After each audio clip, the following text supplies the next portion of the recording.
आज हम लोग नवीन पल्लव पार्ट 5 पौधे की खुशी पढ़ेंगे।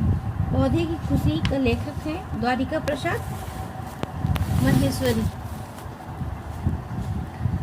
द्वारिका प्रसाद महेश्वरी के जीवन परिचय को हम लोग देखेंगे। द्वारिका प्रसाद महेश्वरी का जन्म आगरा के रोहता में 1 दिसंबर सन 1916 ईस्वी को हुआ था। इनकी वीर तुम बढ़े चलो, धीर तुम बढ़े चलो और हम सब सुमन एक उपवन के जैसी कविताएं बच्चों में बेहद लोकप्रिय है। उन्होंने बाल साहित्य पर 26 पुस्तकें लिखी। बच्चों के कविता सम्मेलनों का प्रारंभ और प्रवर्तन करने वालों के रूप में उनका योगदान अविस्मरणीय है। इनकी मृत्यु 29 अगस्त सन 1998 ईस्वी को हुई थी। अब हम लोग कविता का अध्ययन करेंगे। माटी के नीचे गहरे में एक बीज मैंने बोया था। उसी बीज में गहरी निंद्रा में नन्हा पौधा सोया था।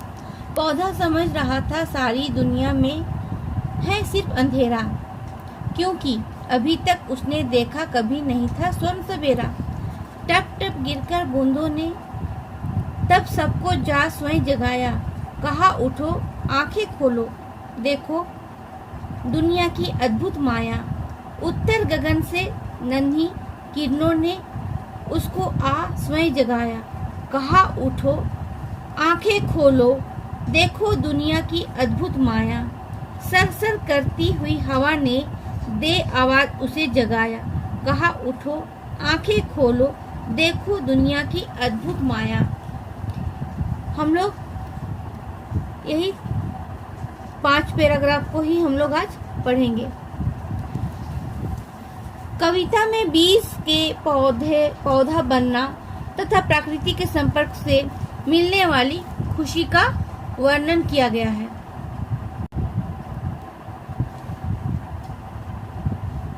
प्रस्तुत पंक्तियों में कवि जो है बीज को जगाने के माध्यम से हम सभी को जागृत कर रहा है।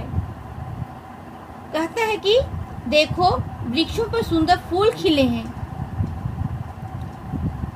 पक्षियों का कलरव हो रहा है, प्रातः और संध्या सोने की तरह चमक रही है, हरी घास पर ओस की बूंदें मोतियों की तरह लग रही है, मानो खजाना लुटा रही है।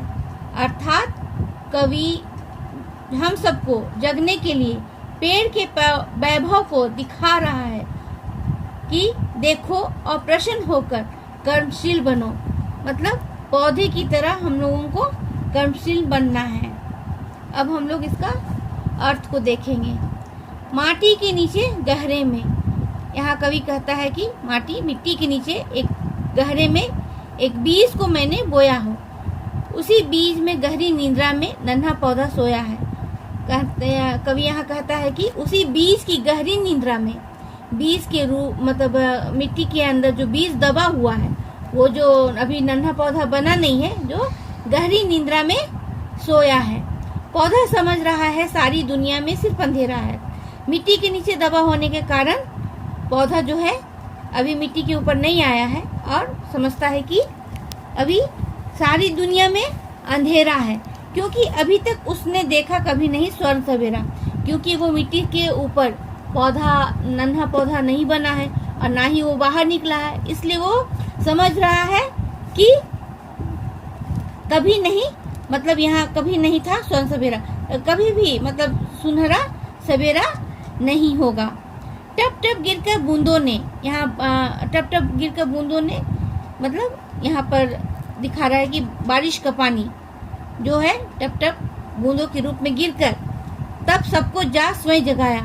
धरती पर जैसे बारिश की बूंदों गिरती है और धरती गीली होकर के उससे पौधा जो है निकल जाता है, बीज से पौधा नन्हा पौधा बन जाता है। कहा उठो आंखें खोलो, देखो दुनिया की अद्भुत माया।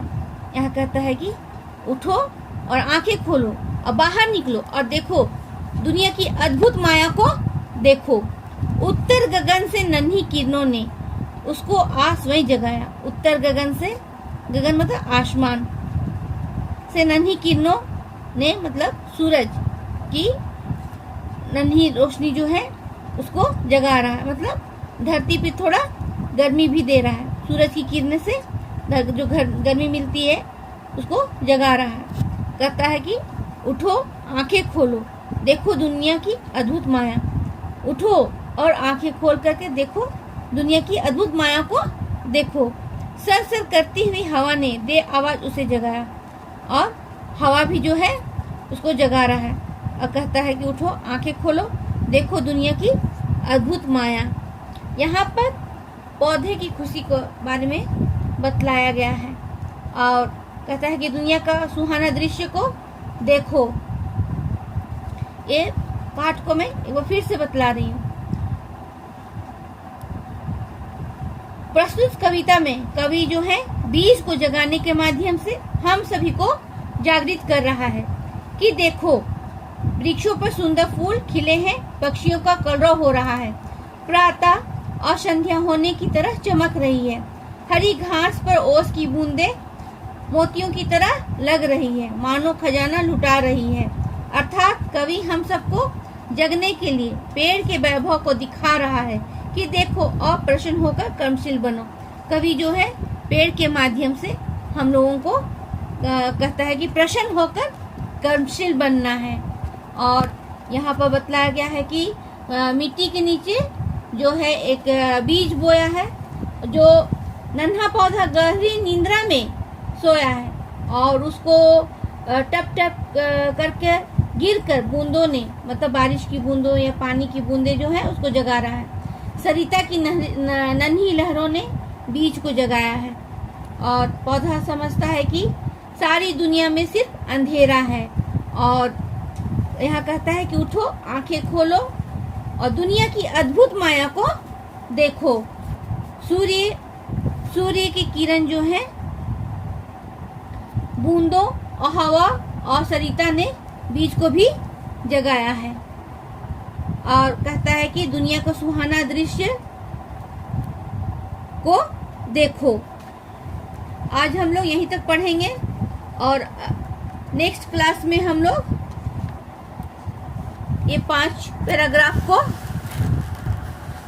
पैराग्राफ को हम लोग पढ़ेंगे। तो आज आपका होमवर्क है कठिन शब्दों के अर्थ को अपनी हिंदी कॉपी में लिखना है और मैं कुछ क्वेश्चंस का आंसर बता रही हूँ, उसको आप लोग अपनी हिंदी कॉपी में लिख लेंगे। पहला क्वेश्चन है कि बीज को कहाँ बोया गया था। तो बीज को मिट्टी के नीचे गहरे में बोया गया था। बीज ने क्या नहीं देखा था, बीज ने कभी स्वर्ण सवेरा नहीं देखा था। सबकी आवाज सुनकर पौधे ने क्या किया। सबकी आवाज सुनकर पौधा जो है अंगड़ाई लेकर उठ गया। तरु का वैभव क्या है।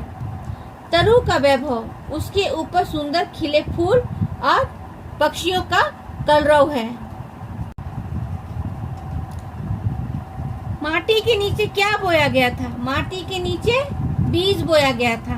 कौन गहरी निंद्रा में सोया था। नन्हा पौधा गहरी निंद्रा में सोया था। किसने टप टप गिरकर सबको जगाया।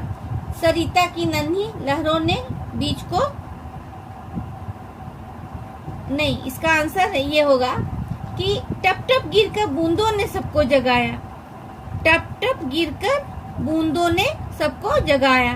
किसकी नन्ही लहरों ने बीज को जगाया। यहाँ पर यह आंसर होगा सरिता की नन्ही लहरों ने बीज को जगाया। आज सिर्फ मौखिक प्रश्न, लघु उत्तरीय प्रश्न, ये आपका होमवर्क है, आप लोग बना लीजिएगा। और नेक्स्ट क्लास में हम लोग कलकल करती सरिता की नन्ही लहरों ने उसे जगाया से लेकर के दुनिया की वह दृश्य सुहाना, इसको पढ़ेंगे। तब तक आप लोग इस पाठ को भी आप लोग उच्चारण के साथ में पढ़ेंगे और याद करेंगे।